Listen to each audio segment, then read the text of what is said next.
sini kami dari kelompok 5 akan mempresentasikan hasil kerja kelompok kami. Di sini kami mengusung tema kami di sini membahas tentang sphingolipid, steroid, dan lipoprotein. Sebelumnya perkenalkan, nama saya Wimeisha.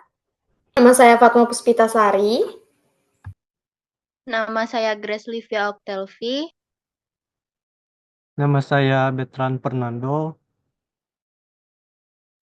Nama saya Kezia Putri Warman. Jadi pertama-tama di sini saya akan menjelaskan mengenai sphingolipid. Jadi sphingolipid adalah komponen struktural membran, tetapi sebagai respon terhadap obesitas. Mereka terlibat dalam pengaturan berbagai proses seluler, termasuk peradangan, apoptosis, proliferasi sel, autofagi, dan resistensi insulin yang mendukung dysregulasi metabolisme glukosa. Sphingolipid adalah lemak penting yang membantu membangun sel, mengirim sinyal, dan mengatur berbagai proses dalam tubuh. Selanjutnya pada gambar di samping, gambar tersebut menjelaskan peran transportasi sphingolipid oleh vesikel ekstrakurikuler dalam pengaturan diabetes tipe 2. Secara khusus, gambar ini menyoroti bagaimana obesitas dan paparan palmitat, asam lemak jenuh dapat memicu pelepasan seramid dan sphingosine 1 fosfat dari sel hati dalam bentuk EV yang berkontribusi pada perkembangan penyakit hati berlemak dan resistensi insulin. Intinya, gambar tersebut menunjukkan bagaimana ceramid dan S1P yang dilepaskan oleh sel hati yang stres dapat memicu peradangan dan resistensi insulin, yang merupakan faktor kunci dalam perkembangan NAFLD dan T2D. Selanjutnya akan dijelaskan oleh teman saya. Selanjutnya ada struktur sphingolipid. Pada gambar ini menggambarkan jalur biosintesis dan struktur molekul sphingolipid, terutama mencakup seramid dan turunannya. Komponen utama, seramid, yang merupakan komponen sentral yang dapat disintesis dari serin dan palmitoyl CoA. Sphingolipid dihasilkan oleh enzim SM sintase dan dapat dipecah oleh SMAC. Gluceramid terbentuk melalui enzim GCS atau galactosyl transferase. Kemudian ada lactoseramid yang merupakan salah satu derivatif dari glucoceramid, turunan dari seramid. Kemudian ada dihidroseramid yang dihasilkan melalui proses desaturasi oleh enzim desaturase. Kemudian ada sphingosine yang dihasilkan dari dekomposisi yang menggunakan CDAC. Kemudian terbentuk dari sphingosine yang melalui enzim SPHK. Baik, selanjutnya kita masuk ke steroid, di mana steroid merupakan salah satu golongan senyawa metabolit sekunder. Golongan senyawa tersebut diketahui mempunyai aktivitas bioinsektisida, antibakteri, antifungi, dan antidiabetes. Steroid juga merupakan senyawa organik yang memiliki struktur kimia yang sama dengan hormon steroid yang diproduksi oleh tubuh. Steroid dapat digunakan secara ilegal oleh atlet untuk meningkatkan performa mereka karena dapat meningkatkan massa otot dan kekuatan, namun dapat menyebabkan masalah kesehatan. Steroid yang paling banyak adalah sterol atau steroid alkohol. Jenis-jenis steroid ada dua, yaitu steroid anabolik dan steroid kortikosteroid, di mana steroid anabolik merupakan jenis steroid yang biasa digunakan untuk meningkatkan massa otot dan performa atletik. Beberapa contohnya yaitu dianabol, winstrol, dan trenbolone. Untuk steroid kortikosteroid merupakan jenis steroid yang digunakan untuk mengurangi peradangan dan meredakan gejala penyakit tertentu seperti gagal ginjal dan gangguan sistem kekebalan tubuh. Contohnya kortison, hidrokortison, dan prednison. Kemudian struktur dari steroid. Steroid mempunyai struktur dasar yang terdiri dari 17 atom karbon yang membentuk 3 cincin sikloheksana dan 1 cincin siklopentana. Perbedaan jenis steroid yang satu dengan steroid yang lain terletak pada gugus fungsionalnya yang diikat oleh keempat cincin ini dan tahap oksidasi tiap-tiap cincin. Baik, masuk ke manfaat steroid, di mana dapat mengurangi peradangan. Steroid dapat meredakan peradangan pada berbagai jenis penyakit autoimun seperti asma, rheumatoid arthritis, dan lupus. Kemudian dapat meningkatkan massa otot yang dimana penggunaan steroid ini secara ilegal dapat meningkatkan massa otot para atlet.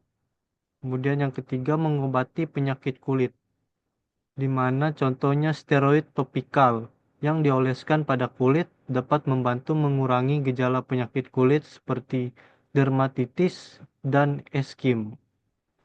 Kemudian sumber steroid pada hewan bersumber dari triterpenoid dan lanosterol, dan tumbuhan triterpenoid dan sikloartenol.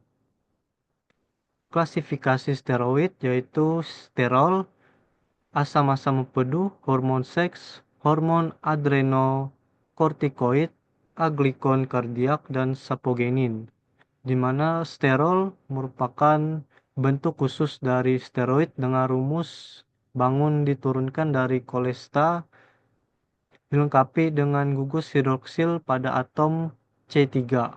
Banyak ditemukan pada tanaman, hewan, dan fungi.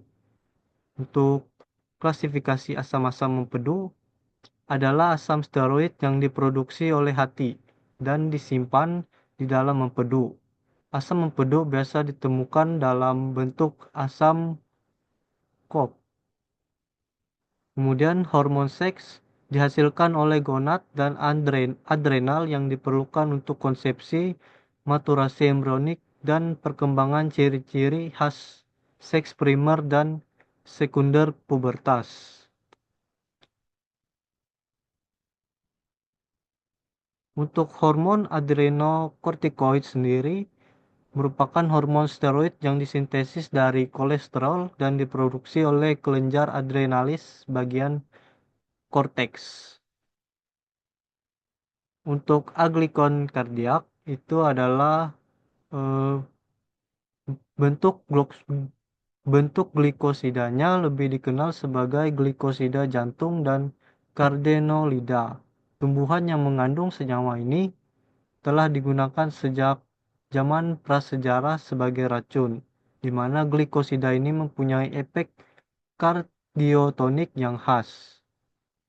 Kemudian yang terakhir, sapogenin adalah senyawa yang dapat menimbulkan busa jika dikocok dalam air karena sifatnya menyerupai sabun. Kemudian untuk efek samping dari steroid, meskipun steroid memiliki manfaat medis, namun penggunaan yang tidak tepat dan dosis yang terlalu tinggi dapat menyebabkan efek samping yang buruk. Contohnya adalah ketergantungan, kerusakan hati, dan penyakit jantung. Baik, selanjutnya. Selanjutnya, lipoprotein. Lipoprotein adalah struktur biokimia yang berisi protein dan lemak yang terikat pada protein yang memungkinkan lemak untuk bergerak melalui air. Pada bagian dalam dan di luar sel, protein ini berfungsi untuk mengemulsi lipid jika tidak disebut molekul lemak. Banyak enzim transporter protein struktural, antigen, adenin, dan racun merupakan lipoprotein. Contohnya termasuk lipoprotein densitas tinggi atau HDL, dan lipoprotein densitas rendah atau LDL yang memungkinkan lemak untuk dibawa dalam aliran darah. Protein transmembran ini dari mitokondria dan kloroflas dan lipoprotein pada bakteri. Manfaat lipoprotein yang pertama, mengangkut trigliserida dan kolesterol ke berbagai bagian tubuh, membantu mengatur kadar kolesterol dalam darah, membantu mencegah penyakit kardiovaskular, membantu menyerap dan mengangkut lipid di usus halus, membantu mengangkut lipid dari hati ke jaringan, dan membantu mentransfer lipid dari jaringan ke hati. Selanjutnya itu ada jenis-jenis lipoprotein. Berdasarkan densitasnya, lipoprotein dibagi menjadi 6 jenis. Yang pertama itu ada high density lipoprotein, HDL atau alpha lipoprotein, yang berguna mengangkut kolesterol dari sel-sel tubuh kembali ke hati. HDL ini sering disebut sebagai kolesterol baik karena membantu menghilangkan kolesterol dari arteri serta mengurangi resiko penyakit jantung.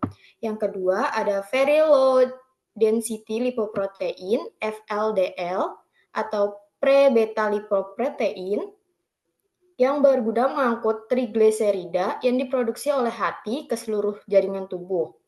FLDL akan diubah menjadi LDL setelah melepaskan trigliserida. Yang ketiga ada intermediate density lipoprotein atau IDL yang merupakan produk antara dari metabolisme FLDL atau very low density lipoprotein. Saat FLDL melepaskan trigliserida ke jaringan tubuh, ia akan diubah menjadi IDL. Yang keempat ada low density lipoprotein LDL atau beta lipoprotein yang berguna mengangkut kolesterol dari hati ke sel-sel tubuh. LDL sering disebut sebagai kolesterol jahat karena kadar LDL yang tinggi dapat meningkatkan resiko penyakit jantung.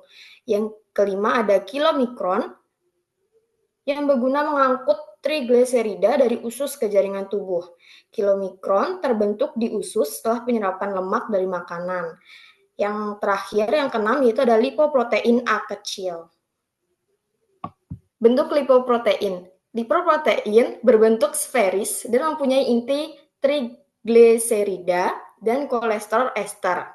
Lipoprotein dikelilingi oleh lapisan permukaan yang dibentuk oleh fosfolipid amfipatik dan sedikit kolesterol bebas dengan apoprotein yang terdapat pada permukaan lipoprotein. Seperti pada gambar di samping, kita dapat melihat bahwa pada inti lipoprotein terdapat trigliserida dan kolesterol ester dengan dikelilingi oleh permukaan yang dibentuk oleh fosfolipid amfipatik dan sedikit kolesterol bebas serta apoprotein pada permukaannya.